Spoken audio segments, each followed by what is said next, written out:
تو شعیب علیہ السلام نے کیا کہا؟ یا قومی لا یجرمنکم شقاقی ان یصیبکم مثل ما اصاب قوم نوح او قوم ہود او قوم صالح. اے میری قوم، تو اچھا اس قوم کو بھی واقعات معلوم تھے، اس آیت سے پتہ چلتا ہے. اے میری قوم، ایسا نہ ہو کہ جو عذاب نوح علیہ السلام کی قوم پہ آیا جس کا تمہیں پتہ ہے، یا جو عذاب قوم ہود پر آیا، یا جو عذاب قوم صالح پر آیا، ایسا نہ ہو کہ وہی تم پر بھی آ جائے. اور یہ بھی کہنے لگے وما قوم لوط منکم ببعید، لوط علیہ السلام کی قوم تو بہت قریب ہے تم سے، جا کے دیکھ لو ان کے حالات، وہ تو ابھی ماضی کا قریب کا قصہ ہے. وَيَا قَوْمِ لَا يَجْرِمَنْ وَيَا قَوْمِ اسْتَغْفِرُوا رَبَّكُمْ ثُمَّ تُوبُوا إِلَيْهِ. اے میری قوم اعتراضات چھوڑ دو، استغفروا ربکم، رب سے توبہ استغفار کرو. دیکھو وہ لوگ استغفار کا مطلب سمجھتے تھے، ہم لوگ استغفار کا مطلب نہیں سمجھتے. جب شعیب علیہ السلام نے کہا استغفار کرو تو ایسا تو ان کے لیے تو بڑا آسان تھا، ایک تسبیح استغفار کی صبح پڑھ لیتے، ایک تسبیح شام کو پڑھ لیتے. کہتے اتنی سی بات ہے تو ہمیں تو نماز پہ ویسی کوئی اعتراض نہیں، تو استغفار کی ایک تسبیح پہ کیا اعتراض ہوگا. وہ سمجھتے تھے کہ استغفار کا مطلب ہے گناہ سے توبہ، جو ڈنڈی مار رہے ہیں یہ چھوڑیں اور پھر اللہ سے توبہ کریں. یہ والی توبہ آج کل مارکیٹ سے کیا چل رہی ہے، بہت سی چیزیں مارکیٹ میں شارٹ ہو گئی ہیں. بھائی لوگ چینی کو روتے ہیں، یہ شارٹ ہو گئی، وہ شارٹ ہو گئی، وہ بھائی بہت ساری چیزیں شارٹ ہوئی ہوئی ہیں. تو یہ والی توبہ آج کل مارکیٹ سے کیا چل رہی ہے، شارٹ چل رہی ہے. استغفار استغفر اللہ، ڈرامہ دیکھ کے بھی استغفار ہو رہا ہے، ہائے ہائے کیسا ہو گیا، کیسی ہیروئن ہے، توبہ توبہ، ٹھیک ہے نا کیسا ہیرو ہے، ہائے اتنا گندا گانا، توبہ توبہ استغفر اللہ. تو یہ استغفار چل رہا ہے آج کل. تو استغفار کا مطلب وہ لوگ بولو بھائی سمجھتے. وہ کچھ لوگ بیٹھے ہوئے تھے نا، ایک بس میں جا رہے تھے، سب ایک بس میں جا رہے تھے، ذرا دیندار تھے وہ، تو سب نے تہیہ کیا بھائی اگر کوئی لڑکی خاتون ماتون نظر آ گئے نا تو استغفار پڑھنا بھائی، ٹھیک ہے نا، کیا کرنا ہے تاکہ نظریں نیچی کر لیں، توبہ استغفار.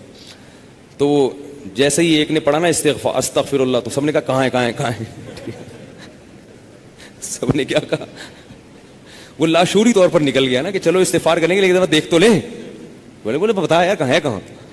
تو وہ لاشعوری طور پر ہوتا ہے بعض دفعہ. تو شعیب علیہ السلام نے کیا کہا، استغفروا ربکم ثم توبوا الیہ ان ربی قریب مجیب ان ربی رحیم ودود. ایک جگہ فرمایا رحیم بھی ہے اور بہت محبت کرنے والا ہے.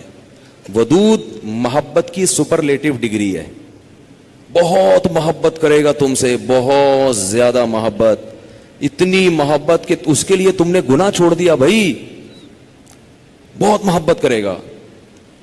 تو ظاہر ہے اللہ جب محبت کرتا ہے تو ہماری طرح نہیں ہے کہ بہت محبت ہے بس ہے تو بھائی یہ پیسے دو، اتنی محبت ہے تو ٹھیک ہے نا. آپ کو کوئی دوست پریشانی میں آیا آپ کے پاس، بہت پریشان تھا، اس کو پیسوں کی ضرورت تھی، وہ آپ اس سے کہہ رہے یار مجھے تمہیں، آپ کو پتہ نہیں تھا کہ ابھی یہ پیسے بھی مانگ لے گا مجھ سے، کہہ رہے یار مجھے تم سے بہت محبت ہے، ایکچولی میں بتا نہیں سکتا بہت محبت ہے. وہ بڑا خوش ہو گیا بھائی اب تو ٹھیک ہے بھائی. تو کہہ رہے یار مجھے نا 100 روپے کی ضرورت ہے. اب آپ کہہ رہے یار یہ کیسے موقع پہ میں نے اظہار کر دیا محبت کا، ٹھیک ہے نا. تو ہم لوگوں کی محبت کیسی ہوتی ہے، ایسی ہوتی. اگر ہمیں پہلے سے پتا ہوتا پیسے مانگتا ہے تو ہم کیا کہتے ہیں، یار محبت کچھ نہیں ہوتا. مفتی صاحب نے بیان کیا تھا لویریا پر، وہ جا کے سن لینا، پھر ایسا کہیں گے ہم. تو اللہ جب کہہ رہا ہے نا کہ استغفار کرو گے تو میں کیا کروں گا، ودود بے پناہ محبت کروں گا، بے پناہ محبت. اس کا مطلب ہے کہ پھر اللہ نوازے گا، بہت بہت نوازے گا، رزق کی فراوانی کر دے گا، رزق کے دروازے کھول دے گا، دل میں سکون ڈال دے گا.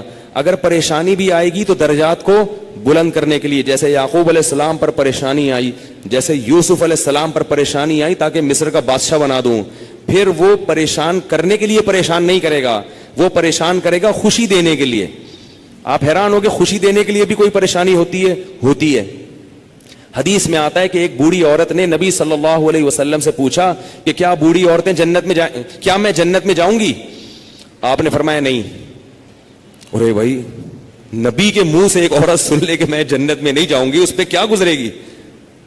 اس کا مطلب جہنم کا ٹھپا لگ گیا، اسٹیمپ لگ گئی. اتنی پریشان. خود سوچو کہ جن صحابہ کو جنت پر ایسا یقین تھا جیسے اپنی آنکھوں سے دیکھی ہو. حضرت علی کی ایک روایت ہے کہ میں اگر جنت کو اور جہنم کو اپنی آنکھوں سے دیکھ لوں تو میرے ایمان میں اضافہ نہیں ہوگا.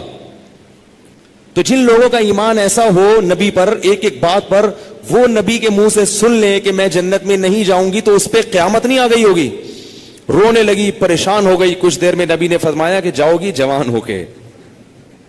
اس کنڈیشن میں اب یہاں ایک نقطہ اٹھایا ہے کہ بھئی ایسا مذاق کرنا جس سے تکلیف ہو, کسی مسلمان کو تکلیف دینا تو جائز نہیں ہے, تو نبی کیسے تکلیف دے سکتے ہیں؟ اتنی تکلیف میں ڈال دیا بیچاری کو. تو اس کا جواب یہی ہے کہ بعض دفعہ تکلیف کسی بہت بڑی خوشی کا پیش خیمہ ہوتی ہے. نہیں آئی بات؟ اگر پہلے تکلیف میں نہ ڈالا جاتا تو بعد میں جو اس کو راحت ہوئی ہے نا, وہ راحت نہ ہوتی, وہ خوشی نہ ہوتی. اس خوشی تک پہنچانے کے لیے پہلے تھوڑا سا تنگ کرنا ضروری ہے, ورنہ وہ خوشی نہ ہوتی. تو اللہ بھی اگر اپنے نیک بندوں کو پریشان کرتے ہیں تو وہ پریشانی کسی بہت بڑی کامیابی کا پیش خیمہ ہوتی ہے, پیش خیمہ ہوتی. پھر اس میں تسلیاں بھی ملتی رہتی ہیں ان کو. تتنزل علیہم الملائکہ اللہ تخافوا ولا تحزنوا, فرشتے ان کے دلوں پہ نازل ہو کے خوشخبریاں دیتے ہیں کہ غم نہ کرو, خوف نہ کرو, بس یہ پریشانیاں دور ہونے والی ہیں, جنت کی نعمتیں ہیں. بعض دفعہ تو دنیا میں بھی بہت بڑی کامیابی مل جاتی ہے. تو اب وہ اچھا یہ بات مسئلہ ذہن میں رکھو کہ اللہ ودود ہے, محبت کرتا ہے اپنے بندوں سے بے پناہ, رحیم ہے, غفور ہے. یہ بہت بڑی غلط فہمی ہے کہ گناہگاروں کے لیے بھی ہے. نہ نہ نہ نہ, گناہگاروں کے لیے نہیں ہے. جو گناہ سے توبہ کرنے والے ہوں ان کے لیے. ہمارے ہاں بعض خطیب اللہ کی رحمت کو ایسے بیان کرتے ہیں کہ گناہگار سمجھتا ہے کہ اللہ مجھ سے بھی بہت زیادہ محبت کرتے ہیں, حالانکہ وہ کبیرہ علانیہ گناہوں کا مجموعہ ہوتا ہے. وہ آدمی گناہوں سے اللہ کبھی بھی محبت نہیں کرتے, تو گناہگار سے کیسے محبت کریں گے؟ جو گناہ سے بچنے کی کوشش میں لگ جائے, بے شک نہ چھوٹے ہوں لیکن بچنا چاہتا ہے, اس سے بھی اللہ محبت کرتے ہیں. علماء لکھتے ہیں گناہ نہ بھی چھوٹے ہوں لیکن چھوڑنا چاہ رہا ہے, لائن پہ آنا چاہ رہا ہے, تو اللہ اس سے بھی محبت کرتے ہیں. اس کے لیے وسائل پیدا کرتے ہیں, اسباب کے آ جائے. جو نہیں چاہتا اس سے اللہ محبت نہیں کرتے. اللہ اس کے لیے غفور اور رحیم نہیں ہے. الا یہ کہ قانون یہ ہے, اللہ اپنی رحمت سے کسی کو بخش دے تو ایک الگ بات ہے, قانون یہ نہیں ہے.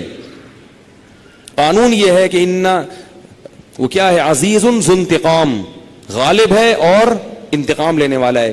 ان الذين يكسبون الاثم سيجزون بما كانوا يقترفون, جو گناہ کر رہے ہیں عنقریب پتہ چلے گا, عنقریب پکڑے جاؤ گے, عنقریب ٹھکائی لگے گی.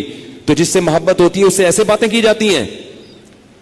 آپ کو جس سے محبت ہے آپ اس کو دھمکیاں دیتے ہیں اس طریقے سے. اللہ فرماتے ہیں کہ تمتعوا, مزے اڑاؤ مزے, ان مصیرکم الی النار, آنا جہنم کی آگ کی طرف ہے. حدیث میں آتا ہے کہ میں سب سے زیادہ غیرت مند اور اللہ مجھ سے بھی زیادہ غیرت مند ہے. اور اللہ کی غیرت کو اس وقت جوش آتا ہے جب کوئی اللہ کے حرام کردہ کاموں میں سے کوئی کام کرتا ہے. یہ کون چیخ رہا ہے بھائی؟ ان کو سنبھالیں بچوں کو باہر, کیا ہو رہا ہے یہ پیچھے لوگ بیٹھے ہوئے ہیں دیکھ نہیں رہے ان کو. تو اللہ کو غیرت کس وقت آتی ہے؟ حدیث کے الفاظ ہیں کہ جب کوئی بندہ اللہ کے حرام کاموں میں سے کسی کام کا ارتکاب کرتا ہے. اللہ کھلا رہا ہے, اللہ پلا رہا ہے, پھر آپ ناجائز کی طرف جا رہے ہو. تو حدیث میں یہ نہیں آتا کہ جب کوئی بندہ گناہ کرتا ہے تو اللہ کو اس بھی محبت کا بڑا جوش آتا ہے. نہ, پھر اللہ کو غیرت آتی ہے اور اللہ کی صفت انتقام جوش میں آتی ہے. اس لیے بھائی گناہ کرتے ہوئے اللہ سے ڈرا کرو, اللہ کی رحمت کی امیدیں گناہ کرتے ہوئے نہ لگایا کرو. ایسا نہ ہو کرنے کے دوران کوئی چھت گر جائے, زمین پھٹ جائے. بنی اسرائیل نے گناہ کیا تھا نا, ہفتے کے دن اللہ نے منع کیا شکار مت کرو, انہوں نے کر لیا, تو کیا اللہ بڑا غفور رحیم, اللہ نے معاف کر دیا فوراً. رات کو سوئے ہیں تو صبح کیا ہوا ہے, بندر اور سور جیسی شکلیں بنی ہوئی تھی. اللہ ہم سب کو محفوظ رکھے. تو گناہ سے بچنا چاہو گے تو اللہ کی رحمتیں ہیں, اللہ کی محبتیں ہیں. گناہ سے بچنے کا ارادہ نہیں کرتے تو پھر جہنم ہے, پھر جنت نہیں ہے. سمجھ رہے ہو کہ نہیں سمجھ رہے بھائی؟ یہ باتیں کہتے ہوئے مجھے بھی ڈر لگتا ہے, مجھے بھی ڈر لگتا ہے.